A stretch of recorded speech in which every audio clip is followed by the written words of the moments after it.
All the nature updates, I just saw rin Sir RB. And after ng shooting ng Lolab again sa Hong Kong, diretso ng taping ng Pulang Araw sa Sariaya, Quezon Province. Grabe si Alden. Ito pa nga oh. And 5 years from now, 2019-2024, grabe yung kotse ng Jeju din, no? Mamahalin. Ito pa nga yung post ni Jeffrey. And nasa rooftop ang Jeju din. Sabi ni Jeffrey, sobrang enjoy kami pero may gusto akong itanong, lahat ba talaga ng rooftop nasa taas, nalulula ako? Sabi ni Joros, ano deodorant mo, Kiwi? May pabati ni Alden. God bless you, more power, and abangan niyo ang Hello Love again. Hello, And more black screen. And more black screen. Ayan, Alden, mamatin. Let's go! Ayan na si Ethan. Ayan, tapos na mag-shooting si Alden dyan sa Hong Kong. Next stop sa Canada naman. Ang pagkikita ni Ethan at Joy.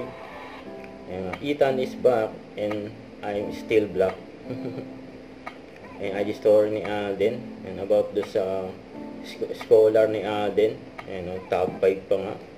Huwag kalimutan mag-subscribe, click ang notification bell for more update. Ito po ang Nature Reaction Vlog. Bye guys, thank you for watching.